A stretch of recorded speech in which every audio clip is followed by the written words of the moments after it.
sesuai judul podcast kita, Bendera One Piece di Tanah Merdeka, Ideologi, Identitas, dan Kontroversi. Nah, sekarang kita kedatangan 3 bintang tamu, 3 narasumber. Saya perkenalkan dulu. Yang pertama ada Mbak Danika di sini. Ya, dan di sana ada Mbak Aura. Kemudian di sebelah kanan saya ada Mbak Palupi. Oke, kita langsung mulai aja ngobrol-ngobrol santainya. Nah, kita mulai dari Mbak Danika dulu ya, boleh ya? Oke, Mbak Danika. Kenapa sih kok di bulan Agustus ini 2025 ini marak banget pengibaran bendera One Piece di mana-mana? Kenapa tuh? Awal mulai dari mana tuh? Oke, jadi gini, pengibaran bendera One Piece di tengah momen kemerdekaan ini awal mulanya tuh dari salah satu unggahan di akun TikTok dan sampai akhirnya viral, rame banget, terus akhirnya jadi challenge di TikTok, jadi tren di TikTok dengan hashtag itu bendera One Piece Challenge. Dan setelah itu jadi rame, banyak orang ikutin tren tersebut. Oke, jadi sebenarnya unggahan salah satu orang pakai hashtag itu jadi viral banget Betul. gitu ya. Oke, awal mulai kayak gitu. Nah, kalau boleh tahu nih, kenapa sih kok karakter One Piece yang dipilih? Padahal kan kartun banyak tuh, animasi banyak ya kan, karakter fiktif juga banyak. Kenapa sih kok One Piece yang dipilih? One Piece kan setahu saya tuh baca kaut gitu ya. Nah, itu kenapa sih kok itu yang dipilih? Dan kemudian maknanya dari menyandingkan bendera One Piece itu dengan bendera merah putih itu apa? Oke. Ini menarik sih sebenarnya karena memang karakter One Piece ini dinilai banyak orang itu relate sama kondisi saat ini. Karena karakter One Piece ini identik dengan persatuan dan juga identik dengan berani untuk melawan ketidakadilan. Lalu jika dikaitin dengan kontroversial yang terjadi baru-baru ini ya terkait dengan pengibaran bendera One Piece disandingkan dengan bendera merah putih, itu sebenarnya bukan cuma tren semata, tapi sebenarnya ada fakta-fakta dan makna di baliknya gitu. Kalau kita tarik dari background One Piece itu sendiri, sebenarnya makna dari bendera One Piece itu tuh terkait dengan persatuan, persahabatan, dan sudah saya jelaskan terkait dengan berani melawan ketidakadilan. Dan jika itu disandingkan dengan bendera merah putih, itu makna yang akan disampaikan sebenarnya bahwa pengibaran bendera merah putih itu wujud kecintaan kita terhadap tanah air dan juga menjaga identitas bangsa kita. Tetapi di sisi lain pengibaran bendera merah putih dengan bendera One Piece ini itu sebagai bentuk protes damai masyarakat yang kecewa terhadap pemerintah yang belum optimal dalam mengurus pemerintahan dan mengurus rakyat ini. Jadi itu sebenarnya sebagai kalau bisa dibilang itu revolusi simbolik, terutama untuk mengungkapkan keresahan dari anak-anak muda ya, untuk yang mana sebagai simbol ketidakadilan dan simbol perjuangan gitu. Oke, menarik banget ya pembahasan kita.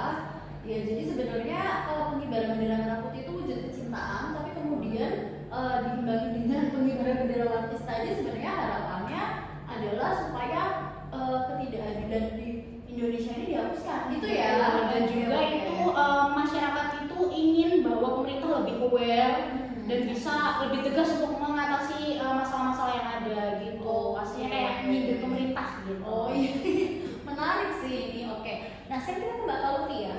Nah, sebenarnya gimana kalau menurut Mbak Palupi sendiri pengibaran bendera One Piece ini nyenggol isu nasionalisme nggak sih?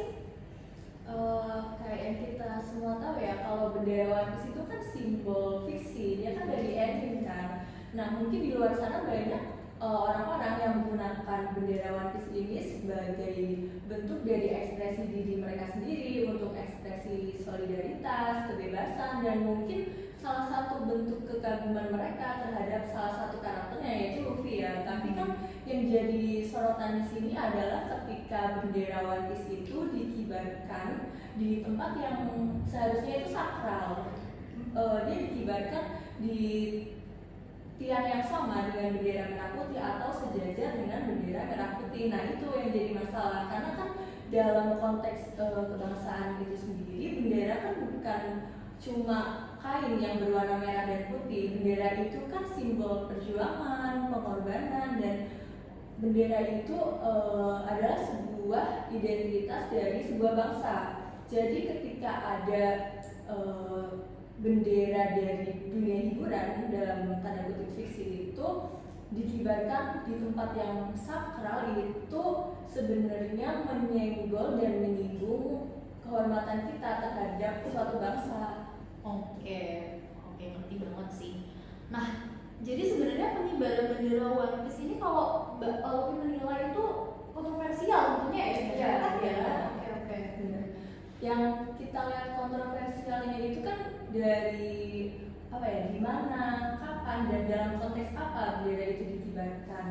Kalau kita lihat lebih luas lagi, masyarakat itu kan punya pandangan yang luas ya. Mereka mungkin ada masyarakat yang menganggap hal itu sepele, menilai pengibaran bendera One Piece itu dengan santai karena cuma bentuk ekspresi budaya gitu. Tapi kan ada juga masyarakat yang melihat fenomena pengibaran bendera One Piece itu sebagai sebuah ancaman bagi nasionalisme, sebuah bentuk dari pengaburan identitas nasional itu sendiri. Nah, karena tidak ada konteks dalam pengibaran bendera itu sendiri, itu yang menjadi apa ya, gerundelan itu di masyarakat yang Kontroversinya di situ ya. kontroversinya di situ.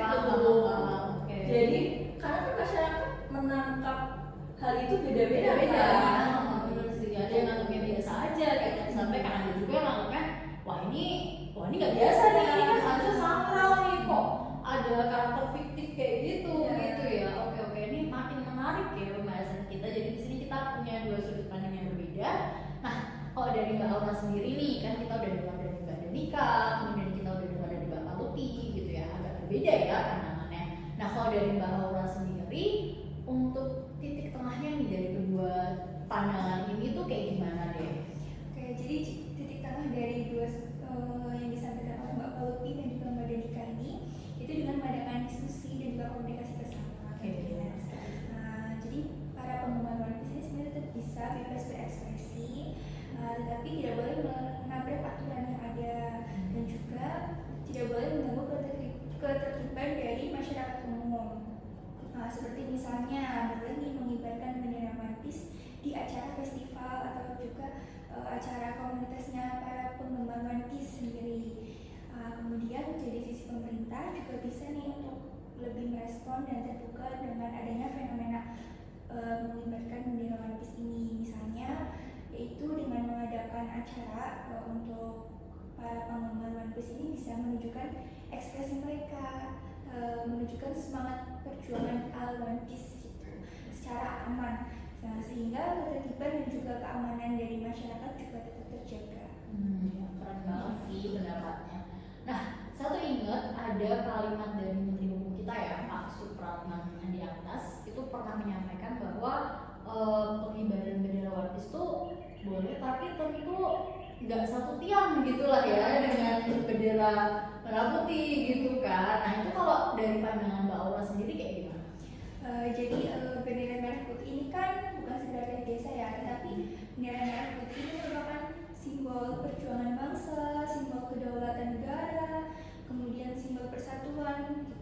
Nah, jadi bendera merah putih ini kan posisinya berarti sangat sakral dan juga sudah ada aturannya nih dalam undang-undang, yaitu Undang-Undang Nomor 24 Tahun 2009 tentang bendera, bahasa dan juga lagu kebangsaan. Nah, yang dimaksud Bapak Menteri sendiri itu bendera merah putih ini memang harus dihormati dan juga posisinya ini tidak boleh diselevelkan, tidak boleh disamakan dengan bendera atau simbol lain. Nah, salah satunya bendera One Piece ini. Nah, seperti itu. Tapi bukan berarti bendera One Piece ini dilarang ya. Jadi tetap boleh dikibarkan, tetapi dalam porsi yang pas seperti itu. Nah, jadi kita harus tetap memposisikan bendera merah putih itu dalam posisi yang paling tinggi, karena sebagai bentuk penghormatan kita terhadap bendera merah putih sendiri.